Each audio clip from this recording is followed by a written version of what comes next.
The Gospel according to Ant.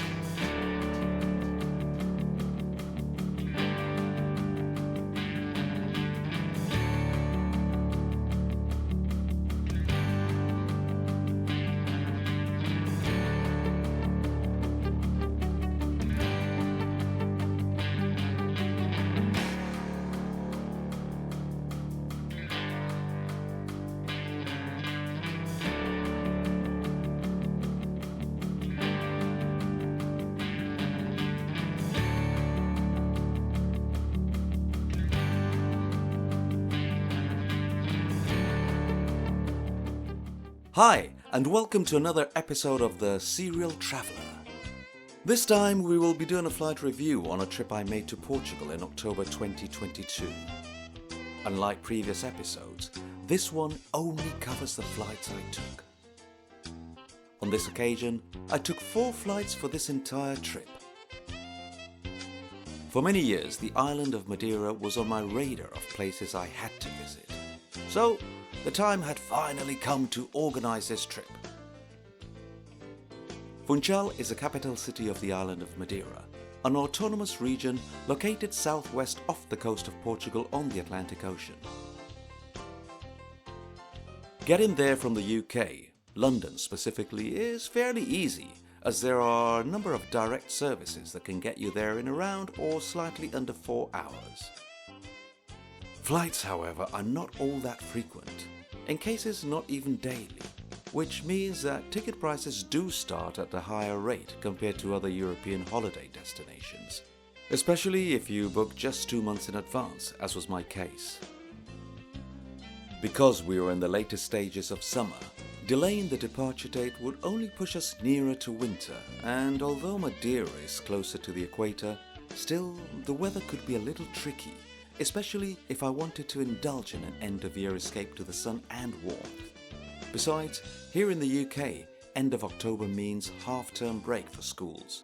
Therefore, fares increase ridiculously during that holiday week, so my window of potential dates was quite limited.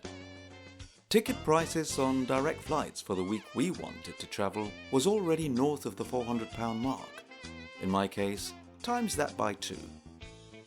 As I am not averse to taking connecting flights if the price is reasonable and I am not time hungry, I explored that option. My obvious first choice was TAP Air Portugal. That would mean going via either their main hub Lisbon or Porto, with Lisbon offering more connection options and being the airline's main hub anyway. I started searching their website. Fares started at a reasonable £220 per person. After playing around with times, dates, etc., I found the perfect combination of time and price at a reasonable £241. Unfortunately, I had to wait another week before booking while I arranged my leave at work and other personal details. This meant that by the time I checked on TAP website for the same route, the fare had already jumped to £270. Still, it was a far cry cheaper than British Airways and EasyJet, who were now quoting close to the £500 mark for the privilege of a non-stop flight. That, however, presented an interesting option as well as a light bulb idea. Accommodation in Funchal is quite pricey, so I usually err towards the let's save some money side of life. I considered breaking the trip with a 2-day stopover in Lisbon. I had visited the city for the first time back in May, and I absolutely fell in love with the place. Even staying at the same hotel we used in May was still cheaper overall than a full 7-night stay in Madeira. In addition, it would make no impact on the airfare. Secondly, an upgrade to business class on the outbound legs, that is London Heathrow to Lisbon and Lisbon to Funchal, whether broken by the stopover or as a through flight, was only an extra £12 per person. Okay, business class on European flights are not necessarily the pinnacle of glamour or comfort, but they do come with their perks. These include a relatively decent meal on board. As it is on short-haul economy services, most airlines have done away with their nutritional freebies. You don't have to pay for seat selection, generous baggage allowance, again, none of that pay for checking in your bags bollocks. Oh, and access to airport lounges. So yes, all that for £12 per person. An absolute no-brainer. All in all, £283 each. Business out, flexi economy back, which also included checked bags on the return legs too. So, let's talk about the flights.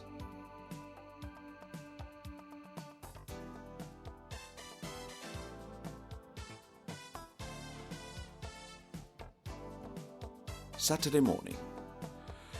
Picked up at an ungodly 4:30 a.m. from home for an 8 a.m. departure.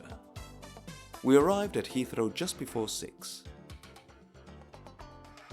TAP Air Portugal, like most, if not all, Star Alliance airlines, operate out of Terminal 2. Check-in was quick, orderly and friendly.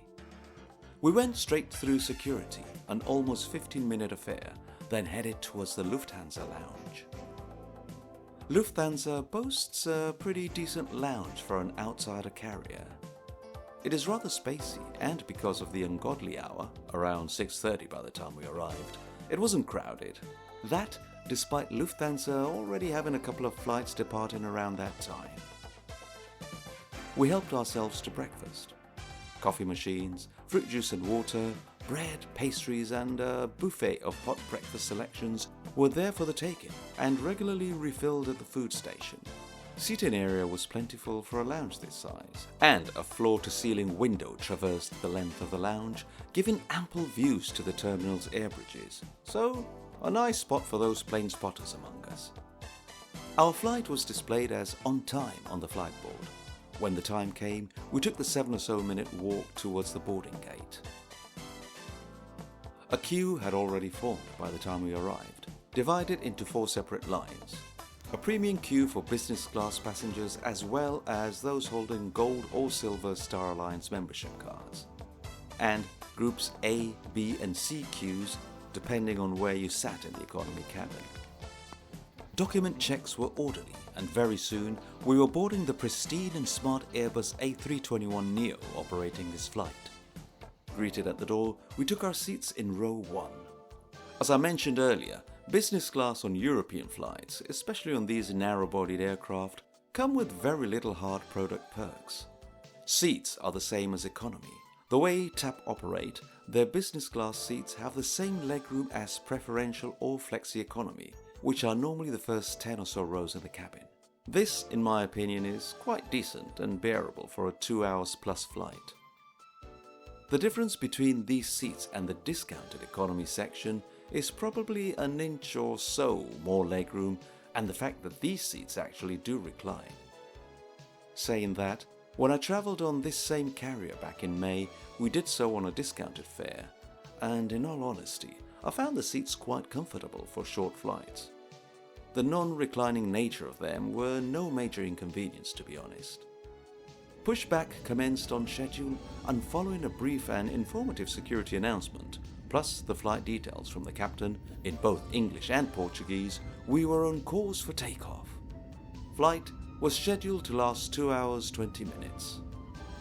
A short queue of aircraft heading for the same runway set us back a few minutes, but before long we were already careering to the skies.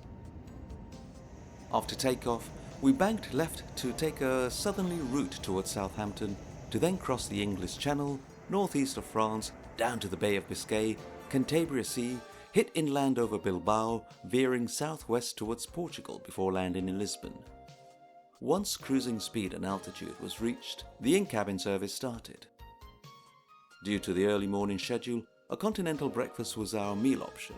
A lean-looking slice of ham, cheese, tomato and asparagus was the main dish, to be followed by a small bowl of grapes and 2 surprisingly fresh pastries that came with a small bottle of jam and some butter. A coffee and tea service was on the offer too, together with water, orange and apple juice. Despite how basic it may all sound, it was at least fresh and well presented. Breakfast completed, trays were cleared in a timely manner. Still, the crew offered more hot beverages throughout the cabin. As a means of entertainment, they provide in-flight magazines. And well, whatever you bring with you. In addition to all this, There are electric sockets if you wish to charge your device or work on your laptop. These perks are available in business class as well as flexi economy seats. The rest of the flight went out without hitch, and at close to 10 a.m. we were already starting our descent into Lisbon's Humberto Delgado Airport. Despite the slightly late takeoff from Heathrow, we still made it on schedule.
The aircraft parked at a remote stand, which meant we were bussed to the terminal. Once there, a few minutes walk through an already crowded terminal saw us at immigration, and by the time we went to collect our bags, they were already on the carousels. So, deplane to exit, not even 30 minutes. Not bad, considering this is not the most modern of airports. In summary, the flight was really pleasant, on time, fresh and immaculately clean cabin, comfortable seating, excellent and friendly service from the cabin crew, and up-to-date and clear information from the flight deck. All in all, an enjoyable flight. Really no complaints at all. So, see you back in a few days when we head off to Funchal.